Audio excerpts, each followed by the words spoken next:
Caldwell here from 1 Minute Out.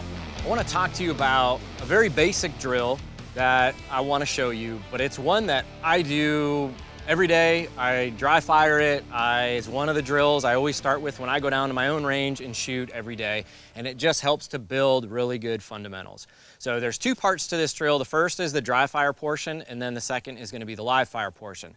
So basically what we're going to do is on a timer, we're going to get a nice clean trigger press. All right, so what I have is I've got my pro timer here, and I want to, I have a par time set on it just so that I get an extra additional beep where I can run through it. I happen to have a 5-second par timer on here because I'm using it for some other drills. But the way that this is going to work is I'm going to utilize, all right, we'll talk about the gear that we have here. So this is my new Walther PDP. I've got my Aimpoint Acro red dot on it. I'm shooting a Norma ammo. And I've got my C&G holsters. This is an outside the waistband holster. And I've got the C&G double mag holder here.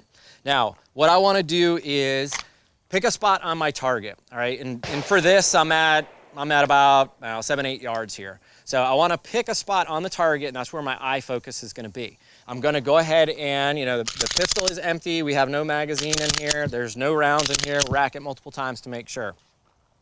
What I'm gonna do is I'm gonna get into that good body position where I would normally wanna be. So, feet shoulder width apart, my non-firing foot slightly forward. I got that slight bend in my knees. My weight is forward, that slight bend in my waist. All right, which pushes my chest out forward.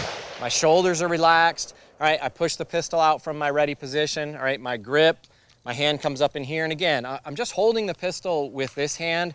I'm really gripping with my support hand. All right, that's where all your grip is to help control recoil. So, as I come into this position, I push the pistol out and I prep the trigger. All right, my eyes are on the target. All right, I'm staring right at the A zone. And I prep the trigger, the dot, I'm at the wall, everything's ready to go. Once I hear the beep of my timer, that's when I want to press the trigger. All right, and this is great that you can do in dry fire at home, especially against like a white wall, whether you have iron sights or red dot, because you'll really be able to see those sights pop. But you're gonna see any movement out of your pistol. So that's what we're trying to do here, is we're trying to get on the beep. So we're being told when we have to pull the trigger. We wanna pull the trigger as quick as we can, and we wanna ensure that we're not manipulating the pistol, all right? So it should look something like this. Nice and clean. Go ahead and rack it, wait for that par time to go. All right, nice and clean. Run it again.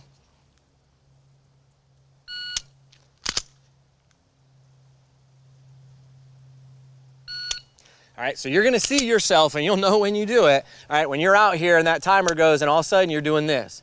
All right, what happens then, you can have the most perfect sight picture in the world, but when you go to squeeze that trigger and break the round, if you're manipulating the pistol at all, you're actually pushing your sights off target. It doesn't matter where your sights were, when you crack that round, your sights were not where you want them to be. So that a lot of times is why guys are shooting off to the left. All right, is they're actually starting to push that pistol over, or they're anticipating some of that recoil and starting to drive that pistol down, and you'll see that they're hitting low or down low and to left. All right, so to get rid of that, we want to do this dry fire drill.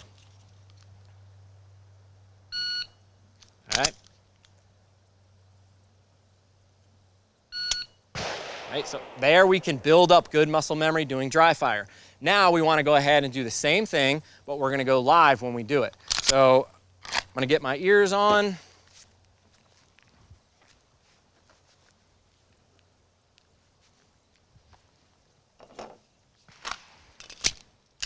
Go ahead and load our pistol. All right, we're going to go through the same exact motion. So now once I present, and as soon as the timer goes off, now I want to crack the round. All right, once the second time goes, I'm going to crack the round. Now, of course, if we wait and we go too slow, we can get that nice slow trigger press, but that's not what we want. All right, we want to look at our timer, and it's about a 0.3 is the beep.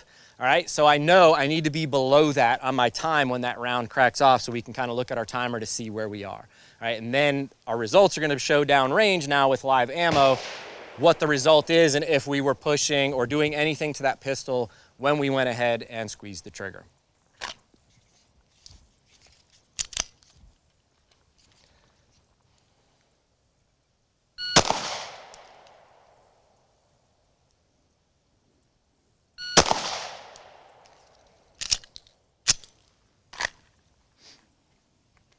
All right, let's go ahead and do that again.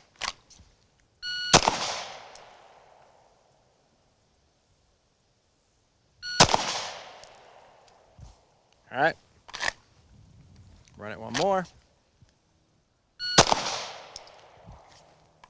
right, so we can look at our target downrange now after we've run through that multiple times, and we can start to see if we're pushing anything away, usually that's that down and left, and we know that we've now, okay, that we have a live round, somehow it messes with us in our head that we've manipulated that trigger pull. All right, go back to doing some dry fire.